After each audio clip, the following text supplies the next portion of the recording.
Disney destroys yet another beloved classic. This time, it's X-Men 97.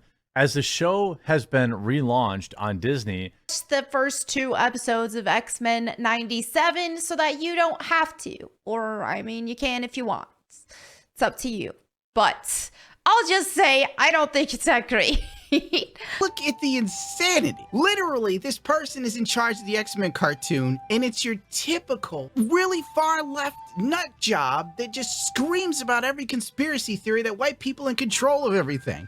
Last I check, a white man isn't even entitled to his opinion, let alone the country. Someone that loved the animated series. Obviously, you have Storm, which, listen, as I said, I know she had the mohawk in the comics. That is not why Disney is going with the SJW haircut. It's just not. Don't woke it.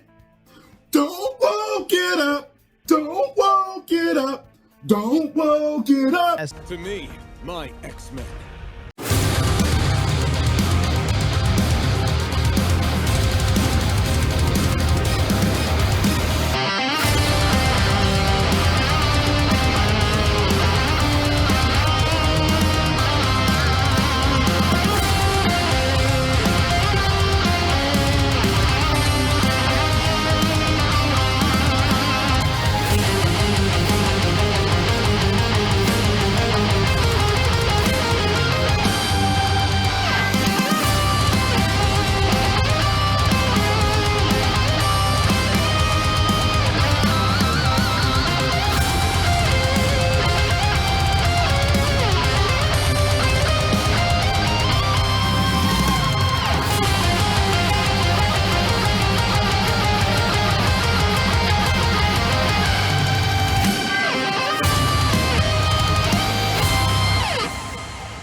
God, it's good to have you back, Marvel. I think it's safe to say we were oversaturated in superhero media to the point it's collapsing in on itself. I mean, Superman can't save DC from all of WB's other mistakes. My Hero seems to be reeling from the manga delays / ending. Amazon's The Boys and The Invincible are depressing satires of what superheroes should be. And the MCU has become a parody of itself by focusing on quantity over quality, relying on the same tropes everyone has already seen. Then one day Marvel looked at Disney and said, "Hey, why don't we start trying again?" Disney said, "Alright," and made X-Men 97, a direct continuation of the 90s X-Men series, which not only raised the bar for superhero stories, but animated media at large. In terms of stake, progression, animation, the show nails all of it. So you know what? Really good job, Disney and Marvel. You really earned this win for once. Originally, I wanted to compare these to other superhero shows like My Adventures with Superman or Avengers Earth's Mightiest Heroes, but then when the show took a noticeably darker and more mature turn, I thought about comparing it to things like Invincible. However, that really never seemed to feel right either, as it seemed to be a pretty decent blend of what made both series great. So, instead, I thought about comparing the show to the drama in quotes here, that was started around it, as is some of the worst videos I have ever heard or seen. And thus, now I want to analyze the product versus the criticism that was leveled at it. Again, criticism in quotes here. Oh, and spoiler alert for X-Men 97. Let's start with the good. The first thing we see is the animation itself. The animation kinda threw some people off, as many thought it had blended 3D models with 2D animation like they have done with some similar products like Rescue Rangers. Sometimes it would look like they are just 3D models, and some were hand-drawn features. The director, though, Jake Costorina, I hope I'm pronouncing that right, stated it was actually a 2D animated show and that the animators were just that good. And look, I'm a huge fan of animation, and I'd swear they were using 3D models sometimes, and then switching out with 2D, as I thought it really did look like a combination of the two. The fact I can never really tell which is which says a lot. It really feels like it's doing everything at once while keeping the original design and feeling of the original 90s cartoon. The action especially is on a different level compared to Invincible or the other Marvel animated shows like Earth's Mightiest Heroes, X-Men Evolution, etc. Like they are on that JJK and Castlevania shit. Heck, not even just the action scenes, but things like Rogue and Magneto's spicy dance scene on Genosha or Madeline and Jean searching their memories are loaded with imaginative visuals that stand out. Like this is really one of the best animated shows I have ever seen. On top of looking good, it's written even better. When I heard Disney was making an X-Men 97 show, I thought at best it could be on the same level of Avengers Earth's Mightiest Heroes or the 90s version. Of course, it would probably be toned down for all general audiences, as Disney is known to do. I was genuinely surprised to see blood in this second episode, along with cursing. Cooper's listing every nasty step Magneto's taken from here to Asteroid M. Folks outside are pissed he's even getting a trial. I was even shocked that Rogue and Magneto's dance on Genosha was as spicy as it was. So you can imagine my shock when the rest of episode 5 happened. As the show basically went to Invincible and said, "Hold my beer, I'm going to show you how you do a massacre." As the show actually decided to adapt the mutant massacre from E for Extinction and that one panel from Fatal Attractions. You know the one. Boy, that escalated quickly. I mean, that really got out of hand fast. Yeah, this is not a show made for all audiences. It was made for those old fans that grew up with the old show or comics. The violence is also never becomes too normalized, like in Invincible and The Boys, where you get somewhat desensitized to it, like this is just another Tuesday for them. We see the damage from the Genosha attack, and we stay with it for a while, getting every character's take on it. There are plenty of heartfelt moments between the characters too. One of my favorites is between the two step-siblings Rogue and Nightcrawler, when Rogue was at her lowest point in the series following a certain character's death. Remy's dead, but that don't mean I'm ready to accept it. We all grieve in our own way. You sure pulled the short straw in the adopted sister department, didn't you? Got the gal who goes bonkers over losing a boy. Over losing two. And her confusion is only natural. But she did not cause Gambit or Magneto to be killed. She helped them live.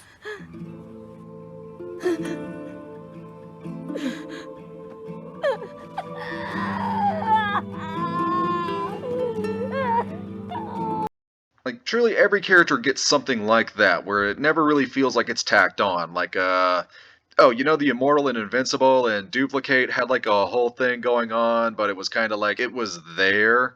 You don't really have any emotional connection to it. This always hits you with the emotional connection somehow. I kind of want to give that credit to the voice actors here, many of which are from the old show, although the new ones aren't really slouches either. Look for the helpers. You will always find people who are helping. The ever affable Mr. Rogers. You never wanted to make things official. I respected that. I played the swamp rat. And I played your share. All the expectations. Every time, looking at you, seeing all the things I couldn't do. Fancy a trip to the junkyard, Tin Woman? So, Magneto was right. A bit. But he's totally wrong about one thing.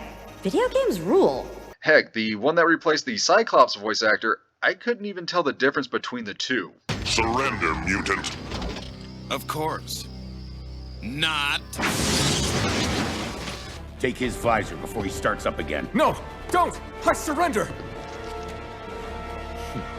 Not. Speaking of Cyclops, he is getting some much needed respect and revamping. If there is one character Marvel Comics has dragged into the mud over the years, well, the first would clearly be Spider-Man for obvious reasons. It's about Paul, right? Fuck Paul. However, the second person on that list is Cyclops, and 97 not only adapted two of his worst moments, they found a way to make them actually work, such as how he dealt with Madeline Pryor and his son Nathan. In the comics, Madeline is Jean's clone, who he married after Jean apparently died during the Dark Phoenix saga. Also, no one knew she was a clone at the time, as that was revealed later, as clones were just something Marvel was doing in the 90s. I don't know why. When Jean was eventually found alive by the Fantastic Four, Cyclops just leaves his wife and newborn son, then and there just to be with Jean. Like, no joke, I don't even think he says he's going out for milk or lies, he just gone. In the show, Jean shows up unexpectedly at the mansion, where Beast discovers the Jean that's been with them this whole time is a clone swapped out by the villain Sinister. Cyclops, or Scott, really doesn't make a choice, instead not really knowing what to do. And that is a very good decision. Like, yeah, this is a crazy situation, and he's kind of just in shock at the moment. This is a very understandable thing to have that doesn't make him look like a total prick. After Sinister tries to steal their child Nathan, and fails, the two have to give Nathan to Bishop to go to the future in order to save him. This is of course how Nathan turns into Cable. The clone Jean then takes the name Madeline Pryor and leaves Scott and Jean to try to pick up the life they started together and find her own somewhere else. However, that would be easier said than done, as Jean would catch Scott in a telepathic get-together with Madeline, which is a callback to another comic where he cheated on Jean with Emma Frost. Yeah, just kind of an asshole for no reason. In the show, Scott comes off a lot better, as Madeline was Jean, she was his wife, and the mother of his son. And originally they were just talking as a way to grieve over how they lost their son. What you saw on the astral plane was confusion, Jean. Grief. She's the mother of my son. That's the one thing I can be certain about right now. Do you love her? I love both of you. So Scott clearly loves her just as much as Jean, and it wasn't just a random fling to boost comic sales with cheap drama like it was for Emma. And again, it all feels very natural, like he did not choose to do any of this. Neither did Jean or Madeline. It's just a really weird situation that they are trying to live through. And of course, the focus of any X-Men story is the focus on the battle for acceptance and equality in a world full of hatred and bigotry. This is usually symbolized by the conflicting ideals of Magneto and Professor X. Professor X is the idealist believing the best of others, seeking cohabitation with humanity, while Magneto is a pessimist who only believes that they will never be accepted by humanity, treating them as enemies because he has seen the worst of them time and time again. The show flips this on its head at first. Since the professor had left the Earth during the last season, faking his death to live with his alien love, he gave his old friend Magneto a second chance by giving him everything he owned to try to walk his path in his stead. To his credit, Magneto actually tries to do right by Xavier and the X-Men by fighting for their dream of peace. There was a time I would smite you all for what was done to Storm. But today, I have saved you from your own. For an old friend has challenged me to remember this view of Earth. Charles Xavier entrusted me with his dream, and it does not ask you to love or embrace my kind as your own, but merely to accept that this is a shared world with a common future, and that my kind, like yours, have the right to live in it. I am trying to be better, please. Do not make me let you down. Which makes his fall all the harder after the massacre at Genosha that even took the life of a series favorite, Gambit. After seeing so many of his own people destroyed yet again by humanity's hatred, he decides enough is enough and that he needs to destroy the humans once and for all. He tries to do this by disrupting the magnetic core of the Earth in retaliation. This even causes a schism in the team as Rogue and Sunspot seemingly sided with him, as they had both lost loved ones or had loved ones turn on them simply for being mutants. Do not turn your back on family. You were gone, gal. None of you were there the day Genosha fell. Who dies next, Professor? Jean? Been there, done that. Who knows where Bishop is? And hell, Morph was barely on the team 30 minutes before we tossed them to the wolves. Jubilee? Roberto? I will not see any more mutants die. Roberto. My mom handed me over to the Prime Sentinels, Jubilee. They collared me. My own family. What's left here? Xavier, feeling the deaths of Genosha through his telepathic powers, now has to give up his happy new life to try to save who's left, after his hopes and decisions seem to have blown up in his face. The stakes are high, the dialogue is great, and the emotions are heartfelt. The finale is a 10 out of 10 in my book, and it needs to be experienced. I'm not even going to spoil it for you. You just need to see it for yourselves. Again, it's just a great story that's well acted and animated. Jeez, Dad. Keep buzzing in my ear. What would we do if we ever lost you? So you may wonder what kind of drama a show like this could start. The answer is like most drama online. It's very, very, very dumb. Heck, half the people of this group hated the revival years before the trailer even released. Most of which is being pushed by the anti-woke grift crowd I've even done a video on before. Here's a short version of their shtick. They get by from ranting about how woke Hollywood or media is worse or ruining media today, 6 times a day, often by copying and pasting their videos. Oftentimes they tend to exaggerate, not do research, or outright lie about the media in question for dramatic effect. Take a beautiful female lead video game character, make her uglier, then turn her into a lesbian.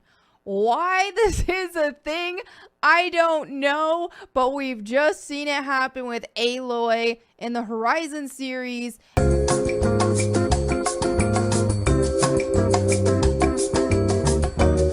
As usual, Twitter ran to defend this horrible show by saying, "Oh, Superman has had these powers." Yes, Superman has had super speed, but I don't ever recall Superman running and being electric, and then it just goes off the rails from there. Some people started going, "Superman Red and Superman Blue." Like, bro, really? The memory holds Superman timelines when we got tons of bad Superman after the death of Superman? I even saw someone pull up a photo of John Kent. And this is because John Kent has bioelectric energy.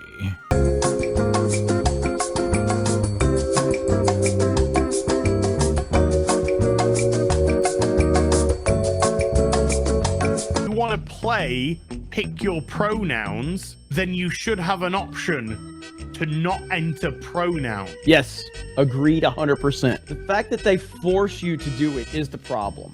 Okay, I will show how it's optional again if you want me to. Look, we can go through this again. There's me, king of pronouns. Confirm. Yep. Didn't have to pick my pronouns there. Take that! Didn't have to pick them. Okay, so you shut the fuck up about it being forced. Can you like just admit that you're wrong about that? They're forcing you to do it.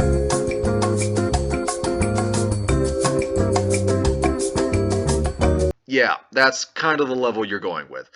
X-Men 97 was unfortunately given the same treatment. Obviously, you have Storm, which, listen, as I said, I know she had the mohawk in the comics. That is not why Disney is going with the SJW haircut. It's just not.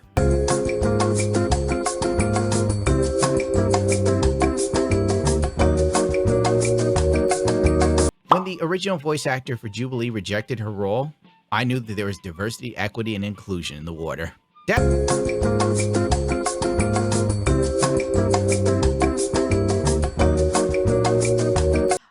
And a lot of what we're seeing from like the Alphabet Mafia, for example, what we're seeing from them and how they want to call themselves basically, like they want to pretend like the X-Men were created to represent them. Oh yeah, the X-Men is a queer story. You know, this modern one's definitely trying to push that. But the old school stuff, oh yeah, it was all about queers all along. It was all about queers and marginalized people. They think that they're the X-Men, basically. Hi, heroes. This is Stan Lee coming at you. Want you to know, Marvel has always been and always will be a reflection of the world right outside our window. That world may change and evolve, but the one thing that will never change is the way we tell our stories of heroism. Those stories have room for everyone, regardless of their race, gender, religion, or color of their skin. The only things we don't have room for are hatred, intolerance, and bigotry. When the show turned out to not only be good but popular online, the grifters either had to do a complete 180 looking like idiots. They either do that or they double down and look like even bigger idiots. Those are some of the most copium-filled videos I have seen to date. Let's just take a look at a couple of the biggest arguments against it. The first, just to knock it out of the park, is it failed because it got too political. If you might think, hey, isn't the X-Men always supposed to be kind of political? Congratulations, you know the bare minimum about the X-Men. As many claim, the creator Stan Lee never intended it to be an allegory for real-world issues, pointing out to the creator's statement saying he never intended the X-Men to be a reflection of the civil rights movement or its leaders at the time that were going around the same time the comic was. Thus, adding new things to reflect a modern-day movements or new groups like LGBTQ are ignoring what Stan Lee originally wanted it to be by being too specific. On it. Now, go watch my video titled X-Men and the Social Justice Myth. You should still go watch that. There's been some other videos that I've done on this topic as well that you probably want to take a look at. But X-Men, people are talking about it right now because the X-Men 97 thing happened and because there was these conflicting reports about Morph. You had Of course, these folks going around perpetuating the myth again that is a complete lie, that the X-Men were created to be similar to the civil rights era or black injustice, gay injustice, or something of that nature, or of course that long-standing lie, which is a relatively recent phenomenon. I say long-standing, but it is a relatively recent phenomenon, with a lie that is Professor X and Magneto are somehow Martin Luther King Jr. and Malcolm X. Just not true, objectively. Now, what we're going to do is we're going to listen in to a radio show that happened back in 2007 on Coast to Coast with George Nuri. He actually had a fill-in that day, so Ian Punnett was the one that was hosting it. I wanted to do another group of superheroes. But I was getting tired now of figuring out how they get their superpowers. I couldn't have everybody bitten by a radioactive spider or exposed to a gamma ray explosion. And I took the cowardly way out. I said to myself, why don't I just say they're mutants? They were born that way. We all know there are mutants in real life. There's a frog with 5 legs, things like that. So I won't have to think of new excuses. I'll get as many as I want, and yeah, he's a mutant, that's all. And while it is technically right about him not intending Professor X and Magneto being allegories to Malcolm X and MLK, he openly accepted it afterwards, as well as being open to new adaptations to current issues, as well as being inclusive to new groups that felt ostracized. He's actually stated this many times online and on camera. I didn't create them to destroy racial prejudice, but once I had them going, it occurred to me, man, this strip makes a great vehicle to talk about racial prejudice and how terrible it is. I thought it might be fun to get an analogy with the way some people are picked on by bigots and are persecuted by bigots. Which for some reason a bunch of people who are terminally online can't seem to find. Not to mention the 90s show that they all claim was better did all the same crap too. They're doing what? That does it. All right, wise guy. You and your freako comrades can just hit the road. I don't understand. Is there a problem? If I have to serve you jerks from the college, but I ain't putting up with any trouble from their kind. Skin color prejudice? That's so pathetic, it's almost quaint. It ain't quaint. Who you calling pathetic? You Mongols must be some kind of medical experiment. I think you just insulted the woman I love, lowlife. This isn't even a new thing either, as Stan Lee has been outspoken for decades. Even had a thing called Stan Lee's Soapbox where he would outright say the same things in his comic books. And it's not like comics haven't been political before or after Stan Lee either. For instance, Captain America literally gave up being Captain America due to Richard Nixon's Watergate. Like, it's not new. And neither is the argument Ripper here is making against it. You would have heard the same arguments given by the clout chasers of the time, cable news. The most popular comic book series right now is the X-Men. It's published by Marvel Comics, located in the building behind me here in downtown Manhattan. The X-Men are subhuman beings with supernatural powers bent on destroying evil. In this particular issue, God, Love, Man Kills.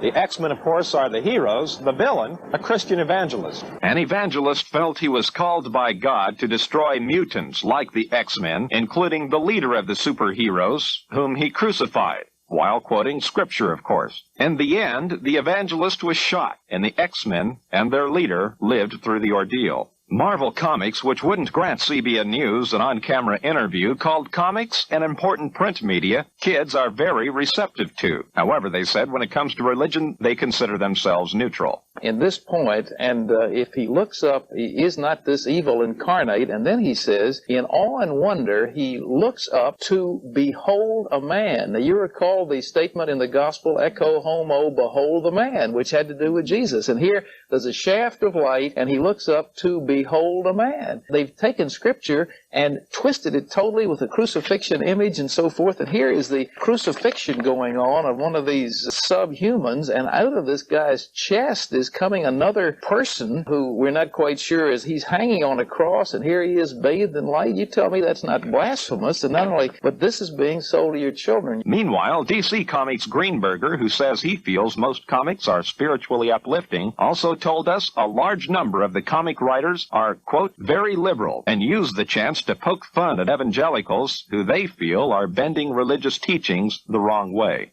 The industry says it is selling the public what it wants. If this is what they want now, what could they possibly want in the future? The comic books have changed dramatically, and I think what happens is we still have the concept of innocence in comic books that we had when we were growing up. For example, Spider-Man and Batman. You know, Batman I grew up with, and Spider-Man is a relatively new hero. This lady has got little or nothing on. I mean, there she is. So some 10-year-old's going to look at that picture and look at it, and that has an arousal tendency and start fantasizing on these women. $5.95. It used to be a dime for Superman. Yeah, and unsurprisingly, Stan Lee, who was the president of Marvel at the time, didn't go down and tell his comic books to stop being political. He instead defended them, as he had done before and after. The whole argument is just really stupid, as you have to look at a specific sliver of information and then ignore about 80 years worth of more information. Again, all you have to do is pick up another X-Men comic, or any comic from around the same time periods, and you would probably pick up on a few political references here and there. Then there are all the articles saying how other Marvel shows did better and how X-Men 97 just flopped in the ratings. They got charts and data and all the exaggerated titles, which of course get repeated and shared online like wildfire without many people reading what's actually in the articles. What good does that do you if this is the result? X-Men 97 now worst performing Marvel series on Disney Plus. It doesn't matter. I'm trying to get people to understand that it's not good enough. Like, take all these from the site comicbooks.com that were all written by the same guy, saying shows like Echo, Ms. Marvel, and Halo all did better than X-Men 97. If you actually read the articles, they openly admit that 97 got more views and better ratings online. So how did shows like Ms. Marvel and Halo beat X-Men 97 exactly? Well, the answer is they were using the watch time according to the Nielsen rating system. And if you're thinking, wait, what does watch time have to do with quality and ratings? And wouldn't that just kind of put longer hour-long shows ahead of half-hour-long shows like 97? And if you think that, congratulations, you're thinking. But here's the kicker though, they don't actually have the ratings for X-Men 97. So what are they comparing this to? This is the big thing. They were making an educated guess based on, and I'm not joking about this, the fact an article from Variety didn't specifically say it was better than Marvel's other animated show, What If, that they did have the Nielsen charts for. And so basically they worked their way backwards using the assumption that it did worse than What If. So just to be clear, because another article didn't specifically say it did better, they assumed it did worse, used worse numbers to compare it to other shows, and then again, this was only comparing the watch time of it. And I know some stickers are probably out there, well, hey, why didn't it get to the Nielsen charts on all these other shows if it was so good? And the answer is pretty simple. The people who use the Nielsen boxes that the Nielsen families have and record their watching habits just didn't watch X-Men 97. I mean, you're talking about a pretty small sample size of about 10 to 40,000 people that actually use the Nielsen rating system or the Nielsen boxes that the Nielsen rating system uses. That's a pretty small number compared to the millions who are on streaming services. That explains why Halo, a show that everybody agrees sucks ass, was rated so highly on it, because this small minority clearly watched it a lot more than everybody else did. It has nothing to do with quality or ratings. You are merely checking out the watch time of a very specific group. And the sad part is, it's just gonna get dumber from here. The crown jewel of this turd is this video from Melanie Matt Go Boom, who is basically Lily Orchard if you added in Christianity. Like Lily, she likes to say what's in shows with certainty despite clearly going against what's canon in said shows. She will also just weirdly bring up characters' races despite having nothing to do with the problem she's complaining about. Like that's a point or something? So there's that obvious jab there. There's also a scene where Storm in the courtroom is like, silence, blah, blah, blah, blah, like says her spiel. And it was a total on the nose, stay silent when a black woman speaks moment. I was like, wow. That was a thing. Then we stopped doing fascism, kind of, not really. Please give us head pats. Just watching these monsters beg for the approval of this little white boy who's just become the center of the universe by virtue of his own boring white guyness. Nobody show Rebecca Sugar Andu and Rin. She might actually die of horny. As well as going off on entire groups of people they just don't like. Melanie's scapegoat group just happens to be the LGBTQ community, which she really, really, really doesn't like. Like, no joke, she even laughed at a church burning because they allowed LGBTQ individuals to worship there. Yes, you read the title right. A church in Massachusetts gets smited to the ground hours after a pride celebration. God will not be mocked, but much better than me just telling you about what happened is to show you a little bit, because we do have some video of the church burning to the ground. So here is the tweet in question. Taylor Day, she made this. She said a church in Massachusetts gets the Sodom and Gomorrah treatment hours after Pride Month celebration. And then I quote tweeted it and said, blasphemous church. Go boom. Let's watch this. Church steeple collapses after lightning sparks fire. Burned to the ground. Burned to the ground. Woo! That is powerful. If you call yourself a Christian and you're too scared of the LGBT cult, so you submit to them as an ally, what makes you think that you could be beheaded in the name of Christ during tribulation? Oh, right. You couldn't, coward. Yeah, that's very Christian of you. If you ever see the meme of anyone who doesn't like the X-Men 97 is because they would be the ones that hate the X-Men if they were real, this is who they're talking about.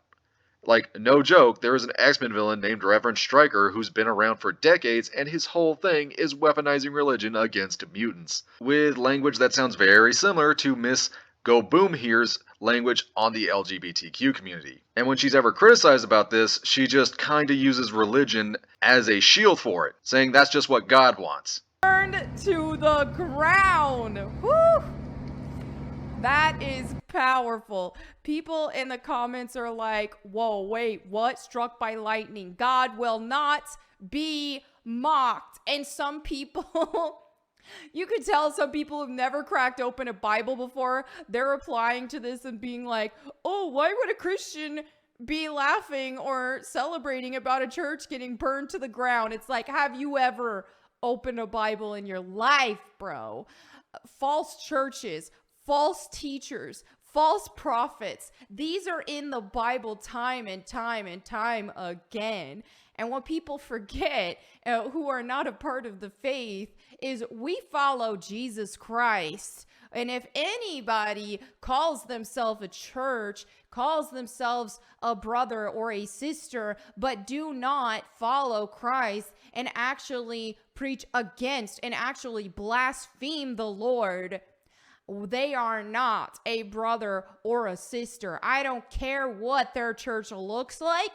I don't care. We do not support that. Hey, you know what God also doesn't want you to do? Bear false witness, like you've been doing on a weekly basis. Pretty sure that's in the 10 Commandments, you know, the rules literally given down to you by God. You think you would listen to that more. It's videos like hers that really tick me off the most, as she is trying to just gatekeep a fandom she clearly isn't even a part of, as well as something that goes against everything the X-Men has ever stood for since the beginning. They are the allegory for repressed groups, and Melanie just comes in and says, not these groups. As if they don't really deserve to be seen, all while getting basic facts wrong about the very show. In fact, you may have noticed that a lot of the videos and arguments they kind of bring up don't actually have to do with the writing or directing of X-Men 97. The Ripper video that started out with the article that's saying how it was failing just kind of went off into his usual rant about Claremont and how it wasn't really woke without even showing much of the article.